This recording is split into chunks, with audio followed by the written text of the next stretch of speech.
Hello everyone, welcome back. आज हम discuss करेंगे बिजनेस कम्युनिकेशन में। टॉपिक है बॉडी लैंग्वेज। चलिए स्टार्ट करते हैं आज का video lecture. Kinesics body language. The study of body language is the most important aspect of non verbal communication. ठीक है। Body language include facial expression, gesture, body movements, posture, eye contact and touch. ठीक है। तो यहाँ पे हम बात कर रहे हैं non verbal communication in the day to day business organisation. Non verbal communication play very important role with the help of body language we communicate to each other and convey the messages. ठीक है। तो वो यहाँ हम बात कर रहे हैं किसकी, बॉडी लैंग्वेज की, कि हमारे जो डे टू डे बहुत सारे काम होते हैं, जैसे सपोज चाहे हम ऑर्गेनाइजेशन की बात करें, चाहे अपनी पर्सनल लाइफ की बात करें, तो बहुत सारे ऐसा कम्युनिकेशन हम करते हैं जहाँ हम नॉन वर्बल कम्युनिकेशन यानी कि with the help of body language message को डिलीवर करते हैं, पास आउट करते हैं। ठीक है। अगर एक मैनेजर की बात करें तो मैनेजर अगर एक पूरे दिन में जो भी उसके वर्किंग शेड्यूल है उसमें बहुत सारा टाइम नॉन वर्बल कम्युनिकेशन में भी वो स्पेंड करता है, क्योंकि वो अपने काम में भी बहुत बिजी होता है और साथ के साथ उसको अपने सबॉर्डिनेट को भी डील करना होता है। तो उस केस में कभी कभी ऐसा होता है कि वो नॉन वर्बली कम्युनिकेट कर रहा है और उस तरीके से मैसेज को उसके सबॉर्डिनेट अंडरस्टैंड कर रहे हैं।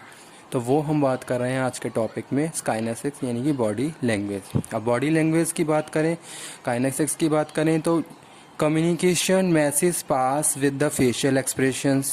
ठीक है। By the gesture, body movements, posture, eye contact and touch. तो ये सारे क्या है, फॉर्म्स हैं नॉन वर्बल कम्युनिकेशन की, जो काइनेसिक्स में हम इंक्लूड करते हैं। तो चलिए इनको हम एक वन बाय वन एक्सप्लेन कर देते हैं। बॉडी लैंग्वेज काइनेसिक्स में हम बात कर रहे हैं facial expressions. Face is the index of the mind. A glance someone face is enough to give them clue about subject mental state, means to say what is going on in my mind। ठीक है। मेरे मन में क्या चल रहा है, मेरे दिमाग में क्या चल रहा है, वो सारी चीज़ें मैं अपने फेशियल एक्सप्रेशन के थ्रू दूसरे को कन्वे कर सकता हूँ। ठीक है।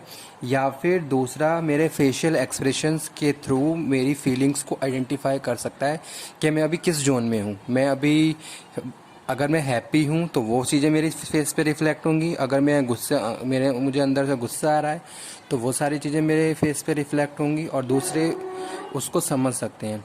और साथ के साथ फेशियल एक्सप्रेशन के थ्रू आप क्या है, बहुत सारे कम्युनिकेशन भी करते हो। Suppose someone want to take permission to you people, then आप फेशियल एक्सप्रेशन के थ्रू बहुत सारे इन्फॉर्मेशन अलग अलग तरीक़ों से अपने फेशियल एक्सप्रेशंस देख के उसको मैसेज कन्वे कर रहे हो। ठीक है। तो वो यहाँ पे हम बात कर रहे हैं नॉन वर्बल कम्युनिकेशन काइनेसिक्स। ठीक है। तो पहला पॉइंट यही था, facial expression. Face is the index of a glance someone way face is enough to give them clues about the mental state. Facial expression में हम बात करते हैं, जैसे सपोज आप अपनी आईब्रो मूव करते हो या फिर आप एकदम से सरप्राइज हो तो आपने अपनी आईब्रोज को अप एकदम से अप किया। ठीक है। तो बहुत सारे ऐसे अलग अलग सिचुएशंस होती हैं जहां हम फेशियल एक्सप्रेशंस के थ्रू अपने कम्युनिकेशन पास आउट करते हैं। सेकंड लिखा हुआ है gesture. A gesture is a movement of head, hands और legs to express an idea, feeling, emotions. ठीक है।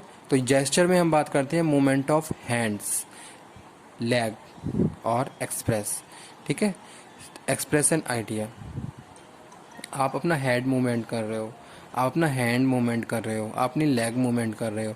तो कहीं ना कहीं ये सारी चीज़ें अलग अलग सिचुएशंस में आप इन सारी चीज़ों को फॉलो करते हो और वो सारी चीज़ें दूसरा आइडेंटिफाई आपको ऑब्जर्व कर सकता है और प्रॉपरली आइडेंटिफाई कर सकता है कि आपके माइंड में क्या चल रहा है, आप किस तरीके से किस सिचुएशन में आप वेरी कर रहे हो उस टाइम। ठीक है। तो वो हम बात कर रहे हैं किसकी, जेस्चर की। थर्ड वन है body movements. Body movements refers to position of movement of body. ठीक है। किस पोजीशन में हूँ, जैसे suppose communication process, a presentation is going on, that time you have to give your 100%, so you will use your slide, your communication and your body language also. Your body also play very important role in the communication process. आप कोई message deliver कर रहे हो, साथ के साथ आप hand shake कर रहे हो, बॉडी को मूवमेंट कर रहे हो, हैंड शेक कर रहे हो, तो कहीं ना कहीं ये सारी चीज़ें आपकी जो भी कम्युनिकेशन है उसको और ज़्यादा इफेक्टिव बना देती हैं, क्योंकि आप उस सिचुएशन के हिसाब से अपने जेस्चर पोस्चर को चेंज करते हो. ठीक है, तो वो यहाँ पे हम बात कर रहे हैं. उसके बाद लिखा हुआ है posture. Posture means the way in which someone usually stand और sit, hold his shoulder and neck and back. ठीक है, posture. In the posture we are talking about the way of standing, way of sitting. In the interview process posture play very important role. ठीक है, communication process में posture बहुत important role play करता है. आपके posture आपके बारे में बहुत सारी चीज़ें रिफ्लेक्ट करते हैं. क्या आपकी क्या नॉलेज की बात करें, ठीक है, एक कॉन्फिडेंस की अगर हम बात करें तो आपके पोस्चर है बहुत अच्छे से रिफ्लेक्ट करते हैं. ठीक है, अगर आप स्ट्रांगली बहुत ज़्यादा कॉन्फिडेंट हैं तो उस चीज़ में आपका जो पोस्चर है उस हिसाब से होगा. ठीक है, आपका वे ऑफ सिटिंग, आपका वे ऑफ स्टैंडिंग और आपका way of shoulder and hand shake, वो सारी चीज़ें. Eye contact also play very important role in the body language and non verbal communication. While you communicate to other one, you have to make a eye contact. Eye contact reflect your confidence, your knowledge and your attention or your concentration. तो eye contact के through, लेकिन कभी कभी क्या है, eye contact as a non verbal communicate भी करती हैं और दूसरों को मैसेज भी पास आउट करती हैं. ठीक है, तो आई कांटेक्ट भी क्या है, एक source of non verbal communication है, जो सिचुएशन के हिसाब से हम उसको यूज़ करके कुछ मैसेज दूसरों को पास आउट कर सकते हैं. नेक्स्ट उसके बाद लिखा हुआ है touch, like gesture touching is also. ठीक है, जैसे सपोज आप किसी का